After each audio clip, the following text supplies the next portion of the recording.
Today I'm going to be presenting to you guys on altering our perception of disability.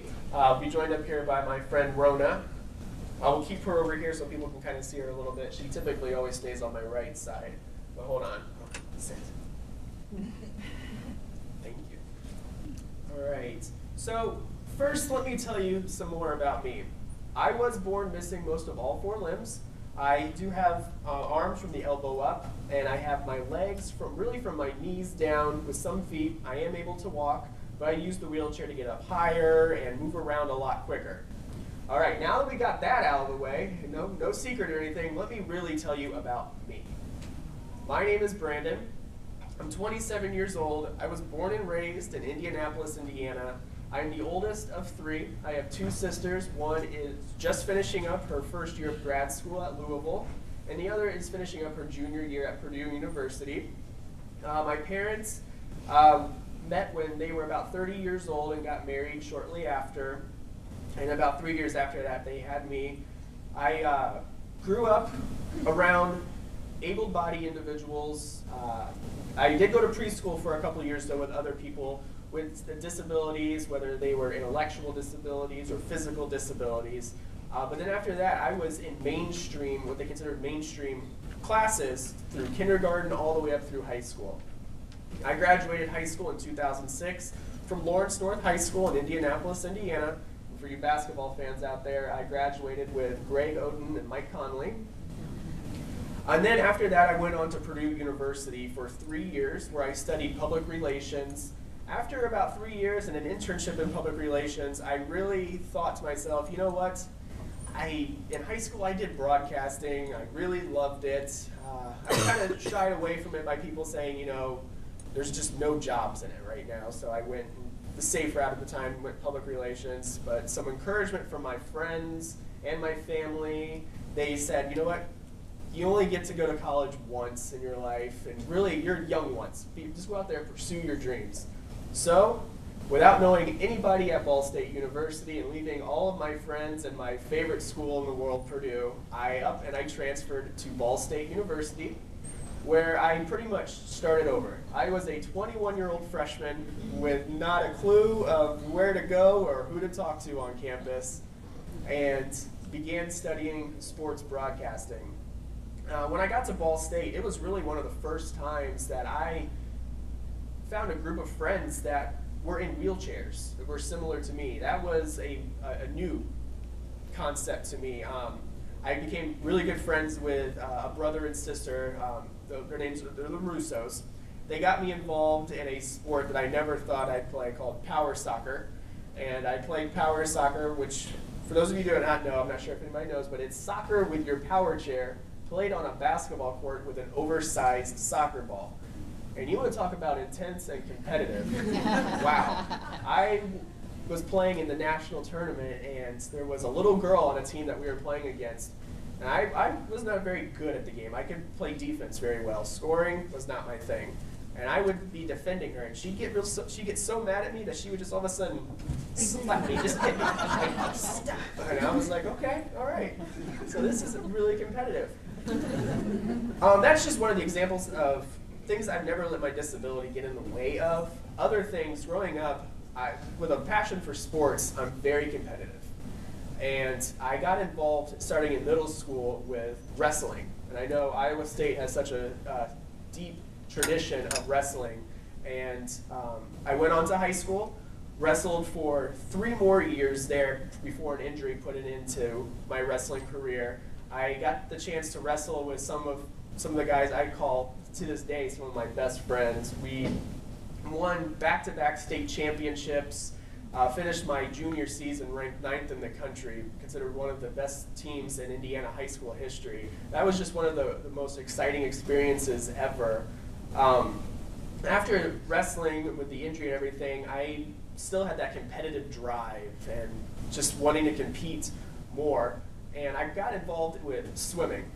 I took swim lessons as a kid, and I got really good at it. And my teacher even told my mom, hey, you should really consider looking at the Paralympics for Brandon. He's got the ability to compete in it someday. Well, with wrestling, that kind of changed things a little bit, but I got back in the pool, and I got the chance to swim in an international swim meet, which was so much fun. I got to meet a lot of really cool people who I keep in touch with today, and it was different. Here I am, I find out my lane assignment, I'm like, okay. I get in the pool, look to the competitor on my left, look to the one on my right, I realize the one on my right is the world record holder for this race.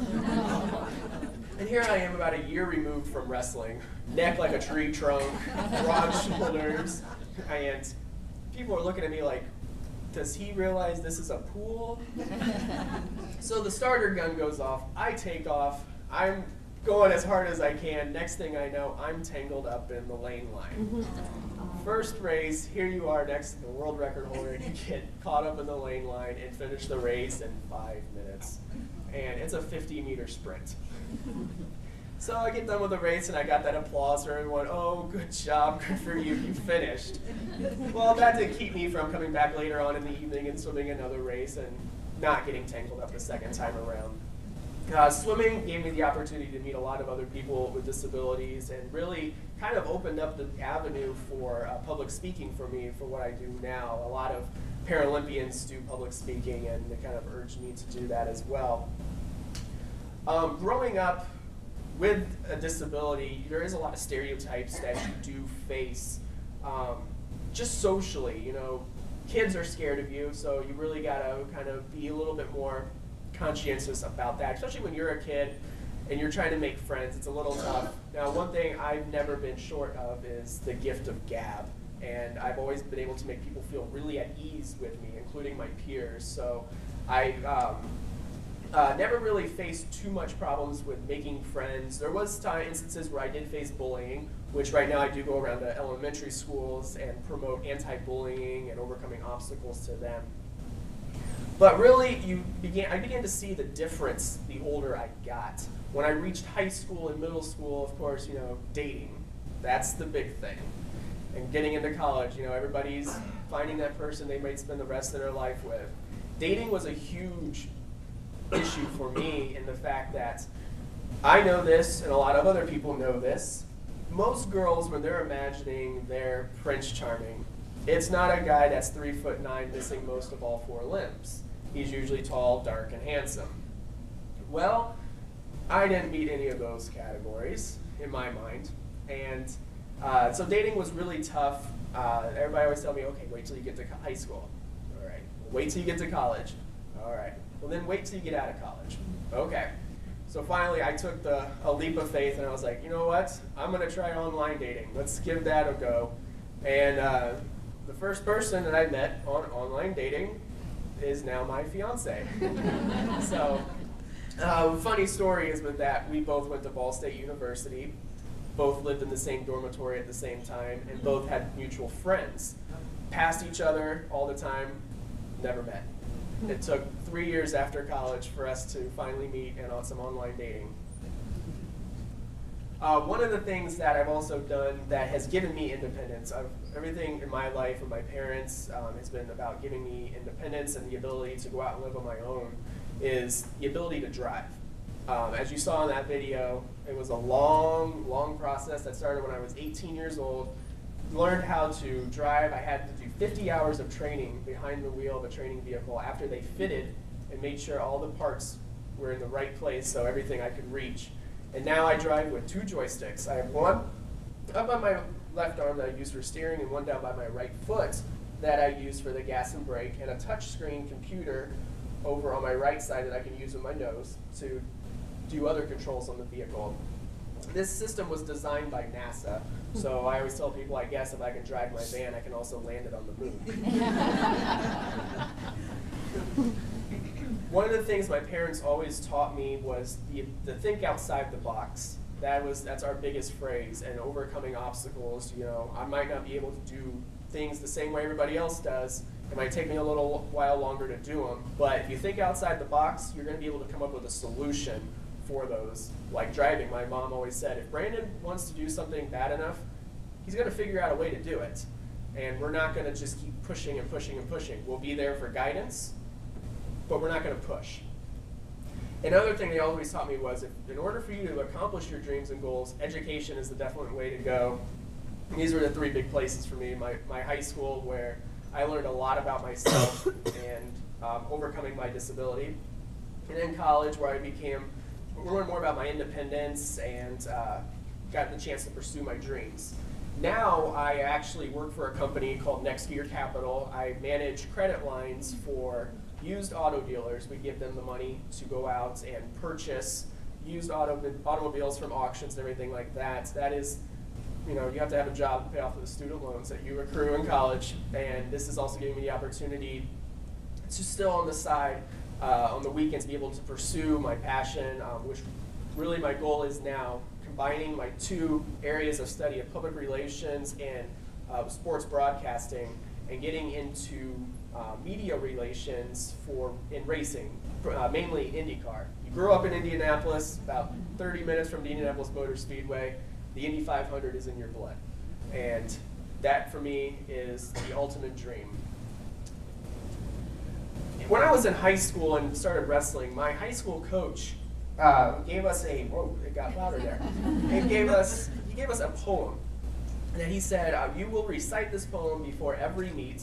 You will memorize it, and I guarantee it someday, after you graduate, you will still hold on to this poem. And he goes, you might think this is silly, but trust me, it's true, and it's going to hold more meaning to you than anything you learn in class. And I was like, okay, well, he's right. This poem is called It's All a State of Mind. If you think you are beaten, you are. If you think you dare not, you don't. If you like to win but you think you can't, it's almost a cinch you won't.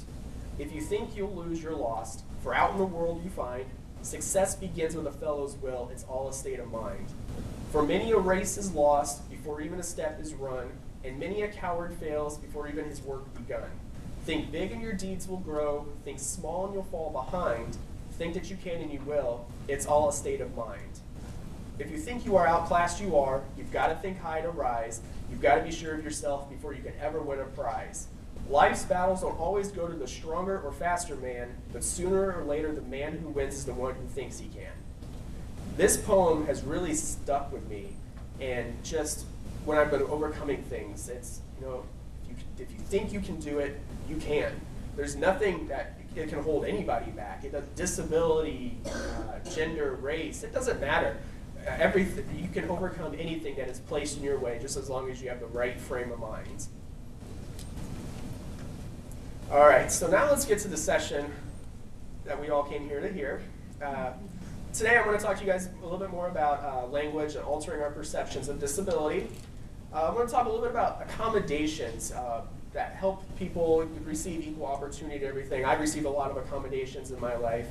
Also, I'm going to talk about access and universal design when you're looking at a facility to hold a function at when you're looking at putting on programs. And we've already talked about service dog etiquette. I also want to kind of talk a little bit about disability etiquette in general. And at the end, we get to have my favorite part, questions. And when we get to that point, feel free to ask any question that comes to mind. Trust me, I've heard anything and everything. I just talked to a group of second graders, and those are very creative minds. My objective today for you guys is I want you guys to acquire skills and knowledge to confront stereotypical perceptions of disability going forward when you come across other people. Now, a lot of the opportunities that I have had in life would not have happened if it wasn't for things that have been overcome throughout history for people with disabilities. So I just kind of want to give a brief overview here about the history of disability for you. Prior to 1800, individuals with disabilities were isolated in their homes, there was no services provided, and they were pretty much treated very inhumanely. They were looked upon as objects of scorn, deviants, defective, non-existent, and abnormal. Really, people with disabilities, they were outcast, very shunned. In the late 1800s, things began to change. Individuals with disabilities, they began to attend residential schools or institutionalized training programs, hoping to make them normal, quote unquote normal, whatever normal means. The goal of these institutions, obviously, were to make them more normal. They were used as free labor at the institutions, in the cafeteria, or doing maintenance work, things to kind of keep them busy throughout the day. And the philosophy of a lot of these care centers was the medical model. which refers to doctors treating people with disabilities as if they can be fixed or cured. Individuals were looked upon as sick and often incurable, such as myself, and experimental drugs were always used on people with disabilities at the time, so we were kind of like lab rats. Long-term care and protection were pretty much the goals of these places as well, just so that people with disabilities did not have to be out in public. The early 1900s, we still are taking a few more steps forward, but also a few steps back. Individuals with disabilities were housed in institutions, asylums, and were considered subhuman. A lot of these places, just the conditions were deplorable that people were left in, and a lot of people they've done documentaries on these places, and nurses that have worked in them come back and can't even come near the facilities just because of how emotional they get from remembering the conditions that their patients were left in. Babies that were born with disabilities at this time were immediately sent to institutions as well. So when I was born, my mom would see me and they would then take me away, and my mom would pretty much end up having to forget about me. These institutions were often located in very remote areas, so many times families did not have the opportunity to come visit, which at the time families didn't really want to either. In the 1940s, research and medication, it became more prominent for people with disabilities, like, okay, what may be causing this? What can we do to make it better? But institutions were still being used, and the medical model was still in very much existence of how can we make them more normal, how can we cure them. 1970s to present day, things got a lot better. In 1970, we had the immersion of the disability movement. Independent living centers were founded by and for people with disabilities, which to this day we still have independent living centers for people with intellectual disabilities. We have day centers where they go and they learn trade skills, and there's different programs like that. And then in the 1990s, we began to see the passage of the American with Disabilities Act, ADA, which you've already heard some about and you'll hear some more about even as the day goes on.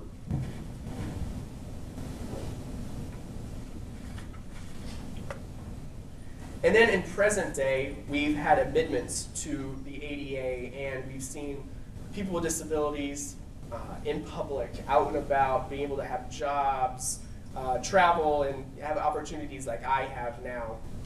And we've also seen a law passed called Rosa's Law, which was stopping the usage of the word retardation. And that is a big one when coming to first-person language. Now, language really influences how people view others with disabilities. I want to play you a short video, prerequisite about this video. It was made in Australia, so there are some references just to Australians.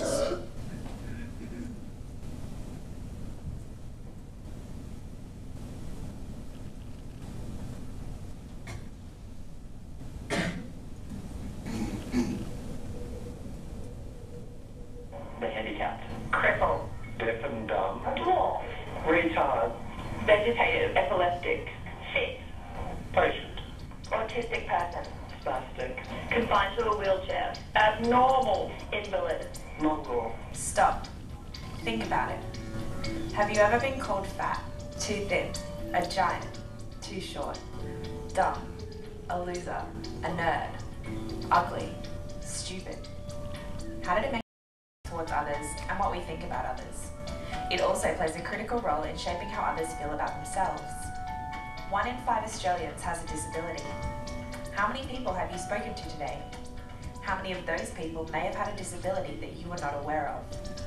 You should not judge people on the basis of what is apparent to you. Do you ever think about the language you are using and the negative connotations it may imply? The fact that it may be offensive and derogatory to the people around you? It is not the disabilities that people have that separates them from society. It is society itself. Inappropriate terms and catchphrases dehumanize the individual by simply referring to them as their disability. Meet John. John lives in a town in Australia. From the time when he graduated high school, he worked at the local newspaper and worked his way up the ranks until he became the editor. He held this job until recently, when he ran a successful campaign and became the mayor of his town. John has a solid network of friends and is happily married. John was in a car accident at a young age and no longer has the use of his legs. John uses a wheelchair and through his youth was constantly taunted with the term cripple. Was this the mental image you had painted of John? People are so much more than their disability. Stereotypical depictions of people with disabilities have lowered our expectations and understanding of what they can and do achieve. Meet Erica. Erica is a 21-year-old waitress who works at her local coffee shop. Erica has an intellectual impairment. Meet Tom. Tom works on a farm in outback Australia. He lost one of his hands in a machinery accident. Meet Jane. Jane is happily married and has 2 daughters. Jane has multiple sclerosis. Meet Nick. Nick is an 8-year-old boy whose favourite things are trucks and chocolate milk. Nick has autism. Parallels and relationships between these 4 people's day-to-day lives are not easily seen. So why is it that society lumps them all into one group and simply refers to them as the disabled or the handicapped? Such broad generalisations disassociate the individuals with their self-identity and simply equate the individual to the disability. People with disabilities are part of the community. People with disabilities have feelings, annoyances, desires, goals, emotions, aims, frustrations, wants and needs. People with disabilities are just like everyone else in the community. Words hurt. Put the person first. People with disability. Person with Down syndrome. Uses a wheelchair. Person with autism. Person with an intellectual disability. Has a physical disability. Short, statured person. Person with a disability. Has a physical disability. Person with cerebral palsy. Person with a disability.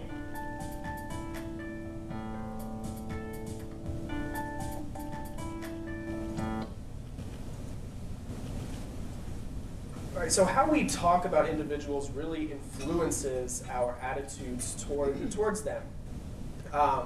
And people with disabilities a lot of times have been described negatively, leading towards negative attitudes of them.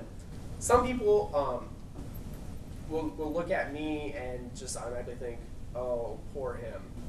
He's in a wheelchair, he doesn't have any arms and legs. But they don't really know me. And it's kind of funny, when they come up to me, they kind of like to tiptoe around the situation. They like to tiptoe around my disability, like it's some sort of secret to me. And as my friends like to say, they just kind of want to be like, oh my gosh, he has a disability? Where'd his hands go? It's really kind of silly when people want to pretend that I'm unaware of it. Now, there's a lot of negative language that is used towards people with disabilities that is really, it's hurting to the people with disabilities, and it also makes those negative connotations about them. Here's a list of just some of the everyday ones that are used frequently. I've been noticing more and more, though, they haven't been used as much. But these are some of the ones that people hear quite often. Now, in People First language, it really seeks to put an emphasis on the person and seeks to describe the person and not the condition. Some people are actually uncomfortable with talking to people with disabilities. Today I'm going to give you some basic tips to help you be more comfortable with interacting with people with disabilities and to help people with disabilities enjoy interacting with you as well. First, let's look at the reasons that some people are uncomfortable with interacting with people with disabilities. One reason is that some people feel sorry for people with disabilities and assume that they are bitter about their disabilities. This is totally untrue in some cases. There are some people that are. My case, I'm not bitter at all about it. Lots of people with disabilities feel that their lives are actually enriched by their experiences with disability, and even if given the chance to erase their disability, would not choose to. Actually, recently in an interview with Larry King Live, some people said their disabilities, I wouldn't change it. I wouldn't change it if I had the opportunity. There's no way. It's definitely been a different path through life than I thought I'd take, but it's been a great one. And you know, we've said it a few times, we wouldn't, and I wouldn't change anything. And I totally agree with that statement that these individuals were saying. I would not have some of the stories that I have if it wasn't for my disability. I wouldn't have had some of the opportunities that I've had if it wasn't for my disability. I look at it, I wouldn't have been able to been a part of an awesome organization in Canada Companions for Independence if it wasn't for my disability. I wouldn't have stories like when I received my first dog. She graduated from high school with me. We're going through graduation, and she had a little stole that the principal made for her. They put it on her vest and everything. She comes prancing in with everybody, and obviously she thought everybody was there to see her. We get up to the point where it's time for graduation, and they go, Brandon Scott and Elaine. I'm like, oh, okay. They announced Elaine. That's nice. They hand me 2 diploma booklets. Okay. They must have made her a little certificate or something. That's good for them. Well, I graduated with the basic high school diploma, Indiana Core 40. I open up Elaine's, and I notice that it is an academic honors diploma, official. My dog graduated from high school higher than I did. And if it wasn't for my disability, I wouldn't have that story. So things like that are just, there's stories like that are awesome to have, and I wouldn't trade my disability in for the world and I would hate to give up those stories and experiences that I've had in my life because of it. I mean, when I was in high school, I traveled with the Indianapolis Children's Choir Youth Chorale. We went to Italy, and it was right after I forget which pope it was, passed away. And his body was still down, being prepared for burial and everything. It was down in the catacombs. We were performing up in the Basilica in about an hour. And we're like, okay, well, how do we get the wheelchair up there? Because in Europe, obviously, there's no ADA laws that say everything has to be accessible. So they're like, okay, there is an elevator over here. We'll take you just go down, and then there's a hallway that will get you right in there. All right, seems logical enough. So we go up, we get on the elevator, me, 2 other guys, go down the elevator, it opens up. We're in the catacombs, and there's the Pope's body. We go, oh, I don't think we're supposed to be here. So we go back up and talk to the guards again. They go, I think you sent us to the wrong spot. That next time they took us. But again, if it wasn't for my wheelchair, I wouldn't have had that opportunity. Another reason that some people are uncomfortable around people with disabilities is that they're afraid they will say the wrong thing. And yes, you will probably say the wrong thing, but guess what? You live and you learn. It's a mistake, it happens, you just learn from your mistakes and you move on, you apologize if the person's been offended, and you move on from it. But at the same time, most people will be like, you know, that terminology is not the best, and they will educate you. And you know, that's part of life. You make mistakes, you dust yourself off, and you move on. I'm a big movie fan. Very big movie fan, and there's a movie that I really like that really portrays people with disabilities quite well. It's called I Am Sam. Has anybody heard of that movie? One of the lines in I Am Sam, he is speaking with an initially insensitive attorney, trying to figure out how Sam is able to get his daughter. It goes like this. Sam, I need a list of names from you, people that can testify that you're a good father despite your handicap. I don't mean your handicap. I meant your disability. The fact that you're retarded. That's not the right word. I don't know what to call you. So which Sam then replies, Sam. You can call me Sam. That is just everything summed up perfectly. If you do not know what to call somebody, it's best just to call them by their name, because that's who they really are, not a label. For me, I'm Brandon. I'm not wheelchair-bound Brandon. I'm Brandon. Now, I kind of want to do a little activity, get some people involved. How would you see this statement, and how would you turn it into a first-person language statement? Well, it's just, you don't have to be right. It's just kind of getting people talking. I'll show you the best way to take this statement on later. Anybody want to give it a shot? Oh, come on, don't be shy. Well, if you a specific diagnosis, you might say Kevin was born with Down syndrome. Yep. Anybody else want to add anything for that one? Okay, I have another one here. We'll give this one a try too. How would you incorporate first-person language into this statement? Steve. All right. here is a list of like some of the derogatory terms and the people first language abilities with them. So like handicap, instead of that, person with disability, a blind person, a person who is blind. It is always best to put the person first before you put the disability or the term for their disability. I would kind of go over some disability etiquette with you. I have a lot of stories that go along with this, and they're quite fun.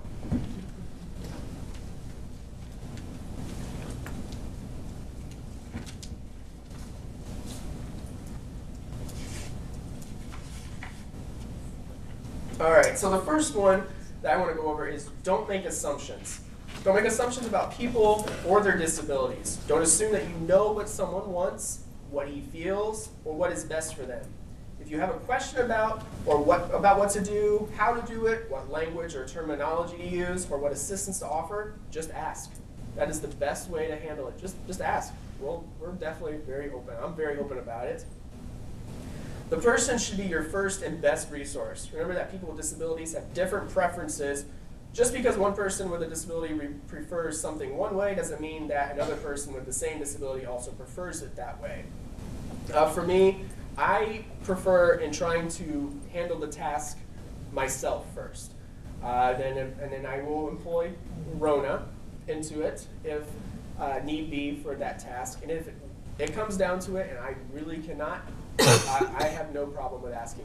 I always tell people when you're trying to go out and accomplish your dreams and your goals and overcoming things, don't be afraid to ask. That just applies to everyone. Always be open to asking for help. There's nothing wrong with asking for help.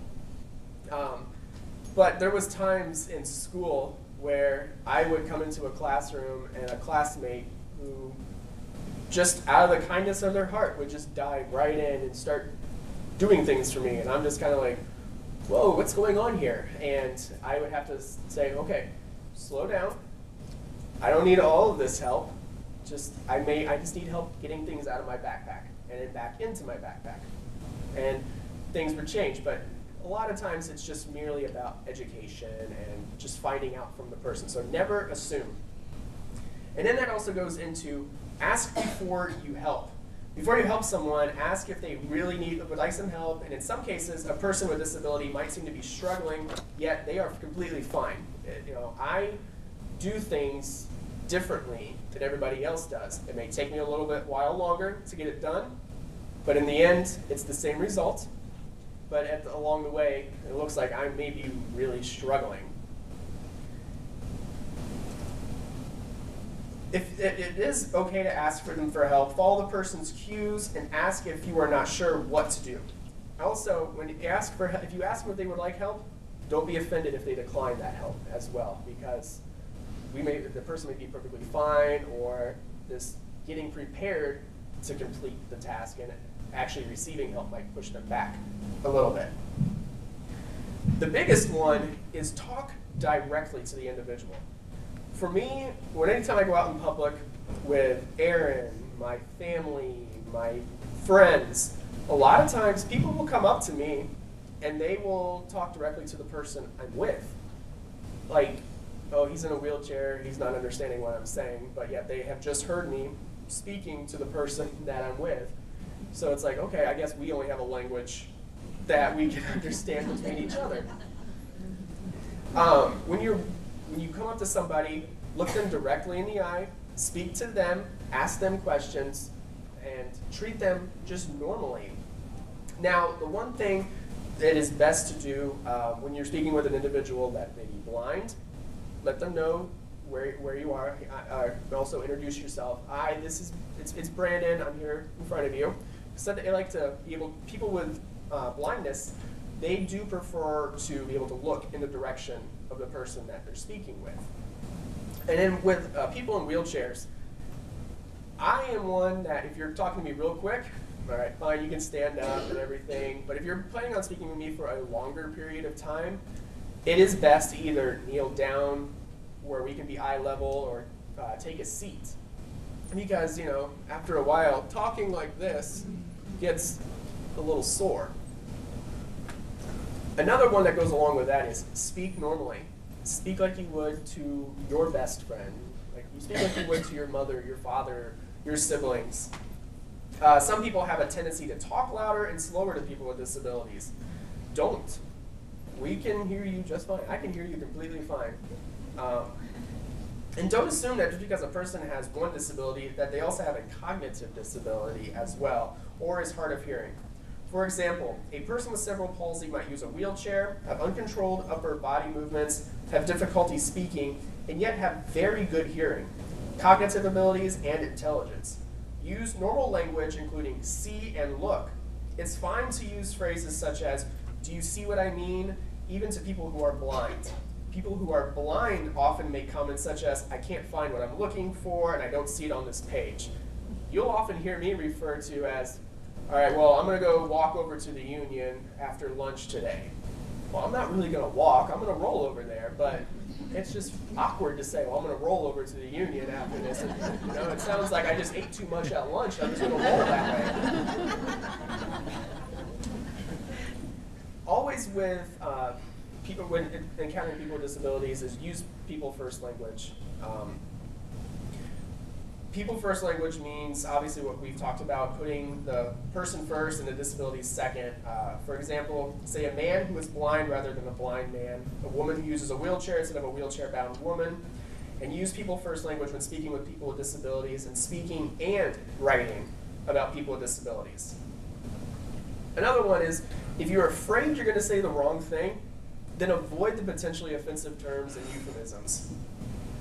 Commonly accepted terminology includes people with disabilities, a person that is visually, hearing, physically, speech, or have a cognitive impairment. Many people find annoying, offensive phrases such as restricted to a wheelchair, victim of, that is a big one, victim of a birth defect. I'm not a victim of anything. I have been gifted with what I was born with, and I use that gift every day to live my life to the fullest. If you are unsure, ask the person with a disability what terminology they prefer. But most of all, just use their name. If you want to avoid all of the uncomfortableness, confusion, just refer to them as their name. That's who they are. And last but not least, be aware of personal space. A lot of people with disabilities use mobility aids such as wheelchairs, walkers, canes. If you see these aids as part of their personal space, be aware of them. Aaron can tell you firsthand. All my friends can tell you firsthand. Unfortunately, even Rona can probably tell you firsthand. When you get run over by a wheelchair, it hurts. And it makes the person in the wheelchair feel really kind of bad. I have a way of handling it with my best friend. We lived together for 3 years, and anytime he got run over with a wheelchair, I would yell, ouch! And he'd be like, why are you yelling that? I got hurt. And I said, just to make you feel better. And also, sometimes people with cognitive disabilities have a personal space issue anyways. So always make sure you're just very aware of personal space with people. If you're a hugger, maybe you want to avoid that so much when meeting somebody new. Now, what kind of words come to mind when you think of the word inclusion? Anybody want to share any? Together? Okay. Acceptance. Acceptance? Welcoming. Welcoming? What was that? Remove barriers. Remove barriers. Anybody else? Accommodating. Accommodating. Those are all, what was that? Respect. Respect. That is another good one. Those are all really good. The two that I really want to focus on are access and accommodation. Those are the two that really provide inclusion for people with disabilities. So for instance, I want to talk about what is access, what is accommodation, and kind of what is the difference for those. Really the biggest one I'm going to focus on is access, and what's also known as universal design. In order to be able to kind of get a better idea of these, I need to distinguish accessible and universally designed and also fully inclusive. Accessible refers to the degree to which an environment, a product, or tool is available to many people as possible. For recipients, beneficiaries of federal funds, this can represent the minimum legal requirements so a person with disability can use the environment. The best example for this is an entrance to a building. As you can see here, you have the entrance and there's a picture on the door that is saying accessible entrance this way. Accessible meets the minimum requirements to make the building accessible. For instance, there is one entrance for people who can use this door and another entrance for people that need to use a door that they can open automatically. The next one is universally designed. Universally designed products and environments are made to be usable by all people to the greatest extent possible, without the need for special adaptation or specialized design. This definition comes from the Center for Universal Design at NC State. Again, a good example of this is an entrance to a building. Now, this example people have seen quite frequently, especially when going to the grocery store. The doors that open automatically. Many people just automatically assume, oh, this is so I can get my grocery cart in and out. Well, yeah, it is. But it is also considered universally designed because these doors open automatically for everyone. The next one is fully inclusive. The goal ultimately for any place is to create a fully inclusive environment. A fully inclusive environment refers to the seamless use of an environment by all people regardless of diversity or disability. It also refers to the type of culture that is welcoming to all participants. Now I want to talk a little bit about accommodations. I've had a lot of accommodations in my life with school, with work. Some of my accommodations that I have used throughout my time in school, I've had note takers. Someone that's either already in my class that takes notes and they send me copies, or when I was at Purdue, they actually hired somebody. They would hire students that would come and join me in class, sit next to me, and take down notes and kind of assist me with other things. And then another accommodation I have used is I've used a scribe for test taking. I would go to a specific building, a specific room, I would sign in, a scribe would meet me there, and I would take my exam for any class, including math. This was just so, I mean, I'm able to write. I'm able to write clearly. I've been told I have better handwriting than most people. But writing is very exhausting to me, including taking notes. I've tried taking notes on my own, and I focused more on trying to get everything written down and wasn't processing the information. I would test. If they're a very long exam, I would be writing it, and finally would be starting to get fatigued so much from it that I would leave parts of my answers out on essays or filling in blanks, and it would just become so exhausting. I'm like, I can't write anymore. I have to stop. But with that scribe, I was able to give my full thoughts and everything. I've also always had a computer. When I was in elementary school up through high school, the school system purchased a laptop for me to use, so I was able to write down as much notes as possible in class, do my assignments in class, and then even with ISTEP, the SATs, and the ACTs, I've had scribes for those. Another accommodation that many people don't think of is allowing time throughout my day to take Rona, or when I was in high school, Elaine, outside. The principal at my high school made sure there was time that I was able to take Elaine outside, and it was also time I would be able to bring her down to the nurse's office and give her a bowl of water, which was above and beyond for what the principal really needed to do for having the service on there. All she needed to do was say, okay, she's welcome. Accommodation services, changes in policies, procedures, and a built-in environment that enable individuals with disabilities to perform essential functions or to equally participate in events or programs. One of the big things is jobs and accommodations for jobs. My accommodation at my office for me is my desk is raised up higher, so I don't have to bend over all day typing at my computer. And the only thing I request is I have the mouse on the left side. I'm a lefty, and I prefer it over there. I remember when I first got the job I have now, it took weeks and weeks and weeks for them to get the offer out to me. They knew they wanted to offer right after the interview, but HR sat on the situation, well, we need to figure out the legal ramifications. We need to see if we can do the accommodations. And we need to make sure everybody's okay with the dog being there. And my supervisor said, all he needs is his desk raised and the mouse on the left side. I can do that right now for you. And if anybody has an issue with the dog, we'll put them on the other side of the office. Done.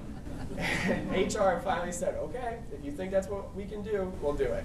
And sure enough, they got me in there, and my supervisor still to this day loves telling that story, how she finally just marched down to HR and said, we're getting this done now. Job accommodations, there's approximately only 80% of accommodations that cost less than $600, and more than 50% of accommodations cost absolutely nothing. Moving the mouse to the left side, oh, nobody spent a penny on that. Now, different environments also call for more reasonable accommodations. That falls really under accessible. Reasonable accommodations, there are some times where people may ask for too much, and that can be a little troubling.